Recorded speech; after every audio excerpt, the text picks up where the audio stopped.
What's going on, guys? Krusty K's here from the Gold Boys Network coming with the MLB slate preview for June 21st. Apologies for the last couple days, had some life stuff get in the way, but we're back, we're better than ever, and I'm ready to get to it. Before I get started, though, I want to remind everybody you can find all these odds on FanDuel Sportsbook. But let's hop right into the slate. We got a good one.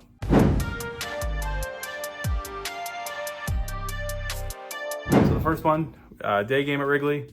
We got Jose Quintana taking on Shota Imanaga. It's the Mets versus the Cubs. Interesting spot here. I mean, Imanaga, obviously, we all know, for the most part, he's been really good this season. I can't help but back the Cubs here with him on the mound. Money line minus 155, so a little steep for most. If you want to put in a parlay, I think that's more than fine. But I just love Imanaga to pitch well here. This guy's been outstanding. It's a Mets team on the road who's just been pretty inconsistent. And I mean, Quintana's been getting tagged for the majority of the season. Cubs not really hitting right now. But, I mean, this could be one of those spots where they get the bats going. It's a great spot to get the bats going. You're facing a pitcher who's going to have a lot of contact, a lot of bat on ball, not missing a lot of bats by any means. Just a really good spot for the Cubs to get their bats going. So, give me the Cubs on the money line here.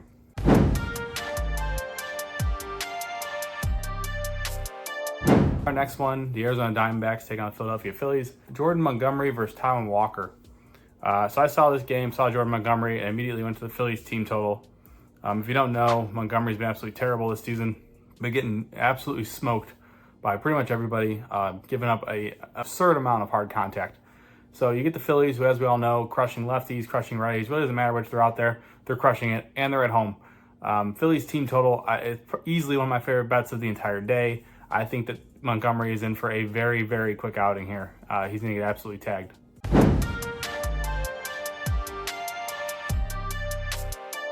Our next one, the Chicago White Sox taking on the Detroit Tigers.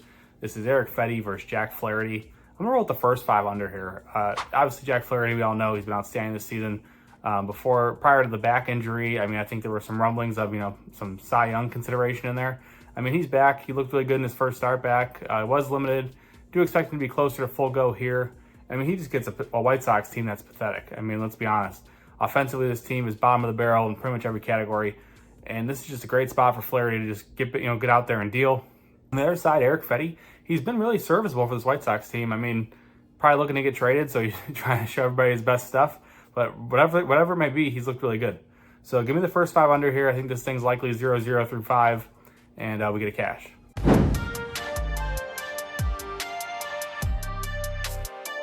Our next one, Tampa Bay Rays taking on the Pittsburgh Pirates. Ryan Pepiot, and at the time I'm recording this, Pittsburgh has now announced a starter. So I'm curious to see who they're going to throw out there. Could be one of those scenarios where they try to get their younger guys an extra day of rest and roll with the bullpen game. We'll just have to wait and see.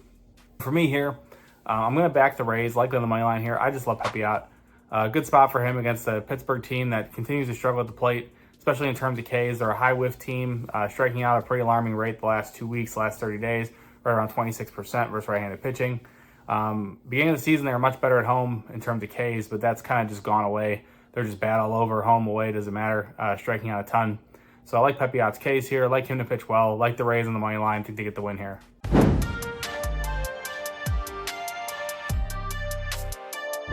Our next one, this is a big one. Atlanta Braves taking on the New York Yankees. Chris Sale versus Carlos Rodon. I'm going to roll with the Yankees here. So this line, minus 120 for the Braves, road favorite over the Yankees. And we talked about it before with this Braves team with no Acuna. I have a problem backing them at the extreme prices that they're normally at because the bats just haven't been there. And then you see this price, minus 120 on the road at New York. And I mean, I'm going to be honest with you. If I just blindly looking at this line, if I just look at the line and say nothing else, in my head it's a Braves spot all day long. But I look at the Yankees and the way they got absolutely dismantled by the Orioles in, I believe it was 2 out of those 3 games. And I can't help but back the Yankees for a bounce back here. Even if they don't get the Sale, this Braves bullpen has been terrible. So I like the Yankees here on the money line. I think Rodon pitched pretty well. Like I said, it's a Braves team that just really has been super inconsistent as of late. I'm going to keep attacking them until they can prove to me that the bats are there. And right now, I just think it's a good spot to fade them, truthfully. Give me the Yankees on my line.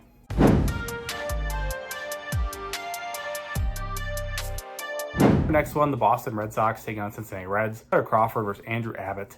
So, I mean, this one, basically a pick 'em, minus 110. I'm going to back Boston solely because I feel like their offense is more consistent. I mean, it's interesting because like they strike out a lot against lefties, but they're actually hitting lefties like about league average.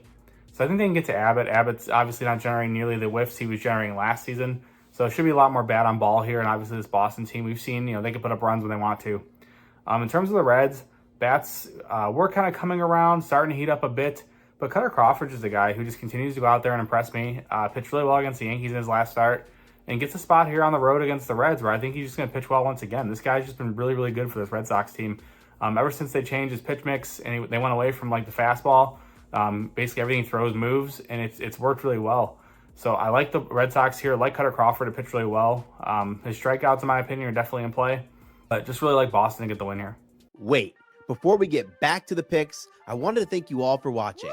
Friends don't let friends watch videos without hitting the like button. So go ahead and press the thumbs up button and like the video. If you're new here and not subscribed, you should go ahead and do so because we're dropping new content each and every day on the Gold Boys Network. We strive to cover every sport and give out picks and analysis and valuable information for free on the Gold Boys Network. So make sure you're subscribed and hit the bell so you can get notified when we drop something new. I'm Brad Thomas. Let's get back to the picks.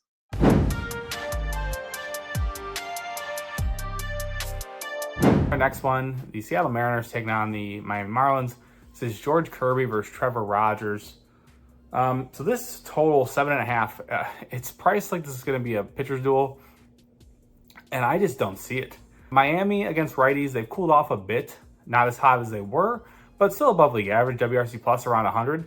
And I mean, Kirby, if you're going to get to him, it's on the road. So I like the Marlins to get some runs here for us. At least maybe 3, 4. But I think Seattle carries us the rest of the way. They've really struggled against lefties overall this season, pretty much made all of them look like Cy Young Award winners. But Trevor Rogers is a guy who just, for the most part, gives up a lot of hard contact, definitely struggles to, put guys away, run his pitch count up. You get a Seattle team who sees the most pitches in all of baseball per plate appearance. So, I mean, it's already a tough spot for Rogers in terms of that, just in terms of the length of the outing, most likely. And then when you turn it over to this Miami bullpen, they are terrible. So I just think there's going to be runs here. 7.5. I mean, like I said, it's priced like this is like, Chris Sale versus Carlos Rodon, and it's not. So give me runs here. I like the over.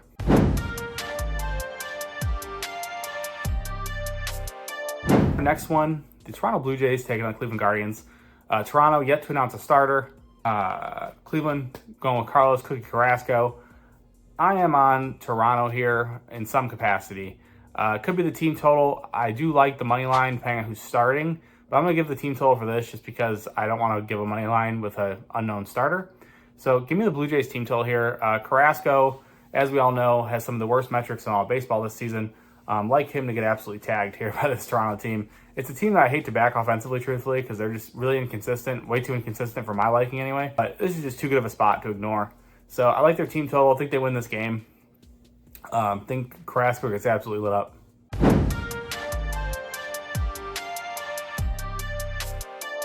Our next one, the Kansas City Royals taking on Texas Rangers. Brady Singer versus Nathan Eovaldi. So Texas comes in this one favored, rightfully so. Eovaldi's been outstanding. Brady Singer, he's been good. We'll say that. This is a tough one for me because, the Royals are a team I like to back, but their bats have just been really non-existent on the road, and they continue to have this super weird, thing where they don't hit in the first 5. I don't know if anybody's seen that, but their WRC plus through the first 5 of MLB games is bottom 2 in all of baseball, and then through the last 4 innings of the game, they're top 3. So I'm gonna go with the Rangers first 5 money line. I like Eovaldi to pitch well, and like I said, I just mentioned that crazy statistic. I mean, the Royals just aren't hitting in the first 5. So give me the Rangers first 5 here on the money line. I think they get it done. They should be able to scrape across the run against Brady Singer. Heavy sinker usage, which this is a team that does handle that pitch really well. So I think they can get to him here.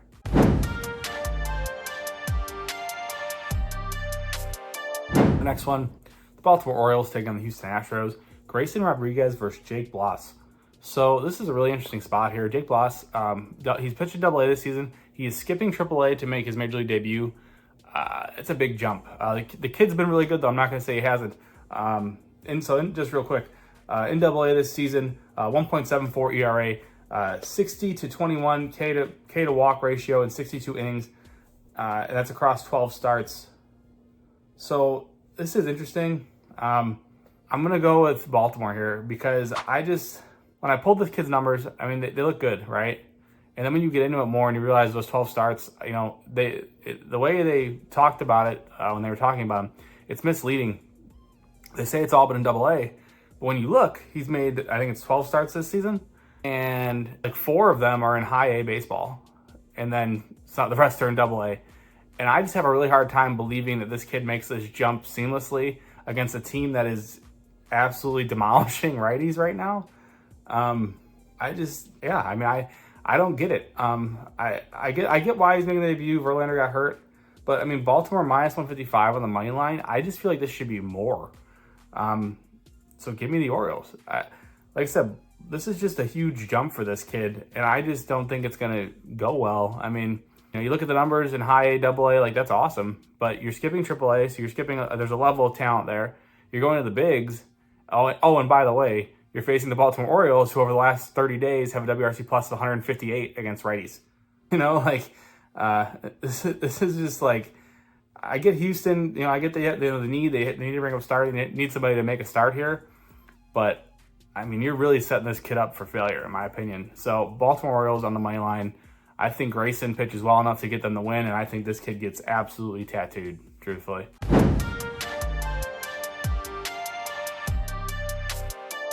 Our next one, the Washington Nationals taking on the Colorado Rockies. DJ Herz versus Dakota Hudson. So, I mean, DJ Herz, we've seen him pitch. He's looked pretty good. Definitely another good spot here for him. I mean, coming off the 13K game, there's only one way to go, and it's down from here. But I'm just not sure it's against the Rockies. So I like the Nationals here on the money line. I think they get the win. Obviously, they're Coors. Herz first exposure to Coors, so a little bit of concern there. But this Rockies team just isn't hitting, man. And with Blackman being hurt now and all the injuries, Nolan Jones got hurt again, so he's likely out. There's just not enough firepower here in this Rockies lineup to scare me. So give me the Nationals on the money line here. I think DJ Herz pitches pretty well just because, I mean, he's going up against a pretty weak lineup. So I like the Nationals. Hey guys, I just want to give a quick reminder that new users can bet $5 at FanDuel on any of the bets in this video and win $150 in bonus bets if the bet wins. Now let's get back to the bets.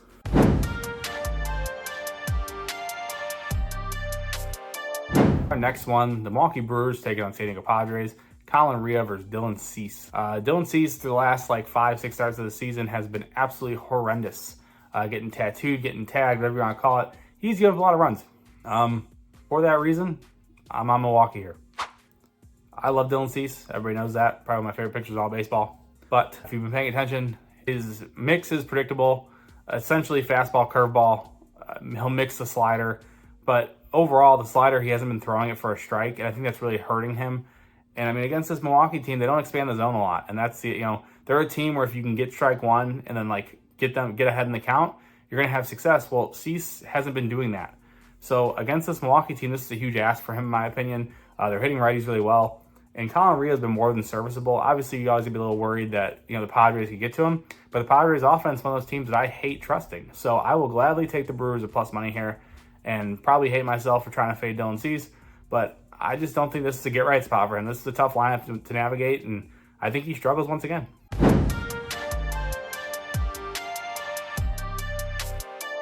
Our next one, the Minnesota Twins taking on the Oakland Athletics.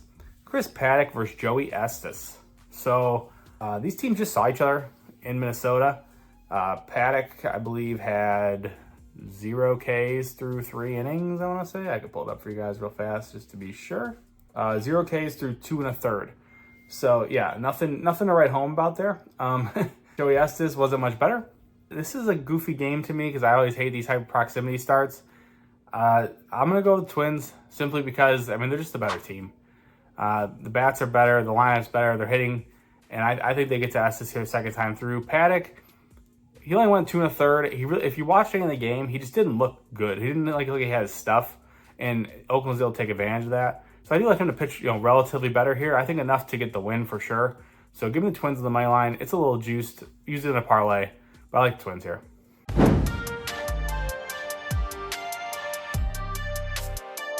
Our last one, the Los Angeles Angels taking on Los Angeles Dodgers. Patrick Sandoval versus Landon Knack. I hate this game. Full disclosure. Patrick Sandoval's a guy who I try to fade as many ways as I can. This Dodgers lineup, I have such a hard time trusting them. But so for me in this one, I like the Yerfy, the yes runs in the first inning. I think we see runs early here. Landon Knack, he's a guy who, in my opinion, he's one of those Dodgers prospects where I just don't think the stuff's there personally. I mean, he's looked pretty good, but he's had a relatively easy schedule. Nationals twice, Diamondbacks, and the Reds. I mean, the Angels, they're not great, but they're a team that's been a little more consistent with the bats as of late. So I think they can get to Knack early. And on the other side, Sandoval, he puts a lot of guys on, struggles with walk, struggles with command. You get a Dodgers team that's not expanding the zone at all. So definitely think we could see a run here in the first inning, maybe two. All we need is one to cash this. I think it's a great look. Like I said, I like runs early. Full game, probably lean the over as well, but I'm going to isolate it to the Yerfy, yes runs in the first inning, and hopefully we get a quick cash and we can go about our night. That does conclude the slate, though. You guys do me a favor, drop a like, drop a comment. Let me know what you guys are playing. As always, I will leave you with my 3 best bets. So number 1, we are going to go with the Phillies team total. Absolutely love it. I think they absolutely soar over this number. Number 2, we're going with the Yankees on the money line. And last, certainly not least, we are going to go with the first 5 under in the White Sox-Tigers game. Those are my 3 best bets. As always, you can go on my official plays at goldboys.com. If you have a gambling problem, dial 1-800-GAMBLER. Thank you, guys.